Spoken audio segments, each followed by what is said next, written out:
Hi hello guys welcome back to Aadya colourful. ನಾನು Suma. Friends, ಇವತ್ತಿನ ವಿಡಿಯೋದಲ್ಲಿ ಒಂದು ಈವ್ನಿಂಗ್ ಸ್ನ್ಯಾಕ್ಸ್ ರೆಸಿಪಿನ ನಿಮ್ಮ ಜೊತೆ ಶೇರ್ ಮಾಡ್ತಾ ಇದ್ದೀನಿ. ಖಂಡಿತ ನಿಮಿಷದಲ್ಲೇ ತಯಾರಿಸ್ಬೋದು ಈ ಗೋಧಿ ಹಿಟ್ಟಿನಿಂದ ರುಚಿಯಾದ ಒಂದು ರೆಸಿಪಿನ. ಒಂದ್ಸಲ ತಿಂದರೆ ಮತ್ತೆ ಮತ್ತೆ ತಿನ್ನಬೇಕು ಅನಿಸುತ್ತೆ, ಅಷ್ಟು ಟೇಸ್ಟಿಯಾಗಿರುವಂತಹ ಈಸಿಯಾಗಿರುವಂಥ ಈವ್ನಿಂಗ್ ಸ್ನ್ಯಾಕ್ಸ್ ರೆಸಿಪಿನ ನಿಮ್ಮ ಜೊತೆ ಶೇರ್ ಮಾಡ್ತಾ ಇದ್ದೀನಿ. ಈ ಒಂದು ಸ್ನ್ಯಾಕ್ಸ್ ಮಾಡೋದಕ್ಕೆ ಮೊದಲನೇದಾಗಿ ಒಂದು ಮಿಕ್ಸಿ ಜಾರ್ ತೊಗೊಂಡಿದ್ದೀನಿ. ಈ ಜಾರಿಗೆ 1 ಕಪ್ ಆಗುವಷ್ಟು ನಾನು ಗೋಧಿ ಹಿಟ್ಟನ್ನು ಹಾಕ್ಕೊಳ್ತಾ ಇದ್ದೀನಿ. 1 ಕಪ್ ಆಗೋಷ್ಟು ಗೋಧಿ ಹಿಟ್ಟು. ಸೊ ಇದಕ್ಕೆ ಬೇಯಿಸಿರುವಂತಹ 2 ಆಲೂಗೆಡ್ಡೆನ ನಾನು ಕಟ್ ಮಾಡಿ ಇವಾಗ ಇದಕ್ಕೆ ಹಾಕ್ಕೊಳ್ತೀನಿ. ಸೊ ಫ್ರೆಂಡ್ಸ್, ನೀವೆಲ್ಲರೂ ಫಸ್ಟ್ ಟೈಮ್ ನನ್ನ ಚಾನಲ್ಗೆ ವಿಸಿಟ್ ಮಾಡಿದರೆ ಪ್ಲೀಸ್ ನನ್ನ ಚಾನಲ್ನ ಸಬ್ಸ್ಕ್ರೈಬ್ ಮಾಡ್ಕೊಳ್ಳಿ, ಹಾಗೆ ಲೈಕ್ ಮಾಡಿ ಮತ್ತು ಶೇರ್ ಮಾಡಿ ಫ್ರೆಂಡ್ಸ್. ಓಕೆ, ಬೇಯಿಸಿರೋಂತಹ 2 ಆಲೂಗೆಡ್ಡೆನ ತಣ್ಣಗಾದ್ಮೇಲೆ ಈ ರೀತಿ ನಾನು ಕಟ್ ಮಾಡಿ ಹಾಕ್ಕೊಂಡಿದ್ದೀನಿ.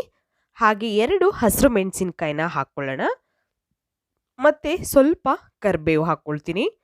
ಒಂದು 5ರಿಂದ 6 ಎಲೆ ಕರಿಬೇವು, 1 ಕಪ್ ಗೋಧಿ ಹಿಟ್ಟು, ಹಾಗೆ 2 ಆಲೂಗೆಡ್ಡೆ ಬೇಯಿಸಿರೋ ಅಂತಹದ್ದು, ಮತ್ತು ಸ್ವಲ್ಪ ಶುಂಠಿ ಹಾಕ್ಕೊಳ್ತಾ ಇದ್ದೀನಿ. ಅದನ್ನು ಸಣ್ಣದಾಗಿ ಕಟ್ ಮಾಡಿ 1 ಸ್ಪೂನ್ ಆಗುವಷ್ಟು ಸಕ್ಕರೆ ಹಾಕ್ಕೊಳ್ತಾ ಇದ್ದೀನಿ. ಸಕ್ಕರೆ ಮತ್ತು ಹಸಿರು ಮೆಣಸಿನ್ಕಾಯಿ ಹಾಗೆ ಕರಿಬೇವು, ಇದಕ್ಕೆ ರುಚಿಗೆ ತಕ್ಕಷ್ಟು ಉಪ್ಪನ್ನು ಹಾಕ್ಕೊಳ್ಳೋಣ. ಇಷ್ಟನ್ನು ಹಾಕಿದ ನಂತರ ಇದಕ್ಕೆ ಒಂದು 2 ಟೇಬಲ್ ಸ್ಪೂನ್ ಆಗೋಷ್ಟು ನಾವು ಮೊಸರನ್ನು ಹಾಕ್ಕೊಳ್ಬೇಕು. ನೋಡಿ, ಒಂದು 2 ಸ್ಪೂನ್ ಆಗೋಷ್ಟು ಮೊಸರು ಸಾಕಾಗುತ್ತೆ. ಇಷ್ಟನ್ನು ಹಾಕಿ ಚೆನ್ನಾಗಿ ಇದನ್ನು ರುಬ್ಕೊಂಬರೋಣ. ಸ್ವಲ್ಪ ರುಬ್ಬಕ್ಕೆ ನೀರೇನಾದರೂ ಬೇಕು ಅನ್ನೋದಾದರೆ ನೀವು ಸ್ವಲ್ಪ ನೀರು ಅಥವಾ ಮೊಸರನ್ನು ಹಾಕ್ಕೊಂಡೆ ನೀವು ರುಬ್ಬೋದು. ಸೊ ಗಂಟಿಲ್ಲದ ಹಾಗೆ ನೀಟಾಗಿ ಇದನ್ನು ರುಬ್ಕೊಂಬಂದರೆ ಸಾಕಾಗುತ್ತೆ. ಸೊ ನೋಡ್ಬೋದು, ಈ ರೀತಿಯಾಗಿ ಮಿಶ್ರಣ ರೆಡಿಯಾಗಿದೆ. ಈಗ ಒಂದು ಬೌಲಿಗೆ ನಾನು ರುಬ್ಬಿರೋಂತಹ ಒಂದು ಮಿಶ್ರಣನ ಹಾಕ್ಕೊಳ್ತಾ ಇದ್ದೀನಿ. ಸೊ ಈಗ ಈ ಬೌಲಿಗೆ ಹಾಕ್ಕೊಂಡ ನಂತರ ನಾವು ಇದಕ್ಕೆ ಕೆಲವೊಂದು ಸ್ಪೈಸಸ್ನ ಹಾಕ್ಕೊಳ್ಬೇಕಾಗುತ್ತೆ. ಸೊ ಇದಕ್ಕೆ ನಾನು ಒಂದು 1/4 ಟೀ ಸ್ಪೂನ್ ಆಗುವಷ್ಟು ಚಾಟ್ ಮಸಾಲ ಪೌಡರ್ನ ಹಾಕ್ಕೊಳ್ತಾ ಇದ್ದೀನಿ. ತುಂಬಾ ಚೆನ್ನಾಗಿರುತ್ತೆ. ಈ ಚಾಟ್ ಮಸಾಲ ಪೌಡರ್ ಇದ್ದರೆ ಉಪಯೋಗಿಸಿ, ಇಲ್ಲ ಅಂತಂದರೆ ಸ್ಕಿಪ್ ಮಾಡ್ಬೋದು. ನಂತರ ಒಂದು ಚಿಟಿಕೆಯಷ್ಟು ಗರಂ ಮಸಾಲ ಹಾಕ್ಕೊಳ್ತಾ ಇದ್ದೀನಿ. ಮತ್ತು ಖಾರಕ್ಕೆ ಸ್ವಲ್ಪ ಅಚ್ಕಾರದ ಪುಡಿನ ಹಾಕ್ಕೊಳ್ಳೋಣ.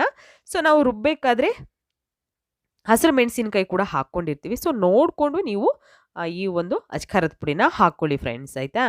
ನಂತರ ಶುಂಠಿ ಸ್ವಲ್ಪ ಕಟ್ ಮಾಡಿರೋ ಸಣ್ಣದಾಗಿ ಕಟ್ ಮಾಡಿ ಅಥವಾ ತುರಿದು ನೀವು ಹಾಕ್ಕೊಳ್ಬೋದು. ಮತ್ತು ಹಸಿರು ಮೆಣಸಿನ್ಕಾಯಿ ಸ್ವಲ್ಪ ನಾನು 1 ಹಸಿರು ಮೆಣಸಿನ್ಕಾಯಿನ ಸಣ್ಣದಾಗಿ ಕಟ್ ಮಾಡಿ ಹಾಕ್ಕೊಂಡಿದ್ದೀನಿ. ಹಾಗೆ ಈಗ ಕೊತ್ತಂಬರಿ ಸೊಪ್ಪನ್ನು ಹಾಕ್ಕೊಳ್ಳೋಣ. ಸ್ವಲ್ಪ ನೋಡಿ, ಕೊತ್ತಂಬರಿ ಸೊಪ್ಪನ್ನು ಹಾಕ್ಕೊಳ್ತಾ ಇದ್ದೀನಿ. ಇಷ್ಟನ್ನು ಹಾಕಿದ ನಂತರ ಇದಕ್ಕೆ ನಾವು ಒಂದು ದೊಡ್ಡ ಸ್ಪೂನಲ್ಲಿ 1 ಸ್ಪೂನ್ ಆಗುವಷ್ಟು, 1 ಚಮಚ ನೋಡ್ಬೋದು ಇಲ್ಲಿ, 1 ಟೇಬಲ್ ಸ್ಪೂನ್ ಆಗುವಷ್ಟು ಆಯಿಲ್ನ ಹಾಕ್ಕೊಳ್ಬೋದು. ಇಷ್ಟನ್ನು ಹಾಕಿದ ನಂತರ ನಾವು ಇದನ್ನು ಚೆನ್ನಾಗಿ ಮಿಕ್ಸ್ ಮಾಡ್ಕೊಳ್ಳೋಣ. ನೋಡಿ, ಇವಾಗ ನೀಟಾಗಿ ಮಿಕ್ಸ್ ಮಾಡ್ಕೊಳ್ಳೋಣ. ಸ್ವಲ್ಪನೂ ಗಂಟಿರಬಾರ್ದು, ಆ ರೀತಿಯಾಗಿ ನಾವು ಮಿಕ್ಸ್ ಮಾಡ್ಕೋಬೇಕು. ಓಕೆ, ನೋಡಿ ಈ ರೀತಿಯಾಗಿ ನಾನು ಮಿಕ್ಸ್ ಮಾಡ್ಕೊಳ್ತಾ ಇದ್ದೀನಿ.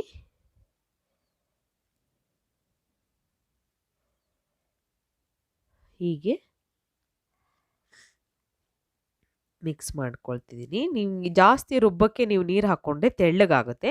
ಸೊ ಹಾಗಾಗಿ ರುಬ್ಬಬೇಕಾದ್ರೆ ದಯವಿಟ್ಟು ಯಾರೂ ಕೂಡ ಜಾಸ್ತಿ ನೀರನ್ನು ಹಾಕ್ಕೊಳ್ಬೇಡಿ. ಸ್ವಲ್ಪ ಬೇಕು ಅಂದರೆ ಮೊಸರು, ಇನ್ನೊಂದು ಸ್ಪೂನು 2 ಸ್ಪೂನ್ ಮೊಸರು ಹಾಕ್ಕೊಂಡು ಗ್ರೈಂಡ್ ಮಾಡ್ಕೊಳ್ಳಿ. ನೀರು ಹಾಕಿದ್ರೆ ಬೇಗ ಜಾಸ್ತಿ ತೆಳ್ಳಗಾಗುತ್ತೆ. ಇದರ ಮೇಲೆ ಇವಾಗ ಒಂದು ಪ್ಲೇಟ್ ಮುಚ್ಚಿ ಒಂದು 10 ನಿಮಿಷ, 5ರಿಂದ 10 ನಿಮಿಷ ಅದನ್ನು ರೆಸ್ಟಿಗೆ ಇಟ್ಬಿಡೋಣ. ಸೊ ನಂತರ ಈಗ ಕಾಯೋದಕ್ಕೆ ಎಣ್ಣೆ ಆಲ್ರೆಡಿ ಇಟ್ಟಿದ್ದೀನಿ. ಎಣ್ಣೆ ಕಾದಿದೆ ನೋಡ್ಬೋದು ನೀವು.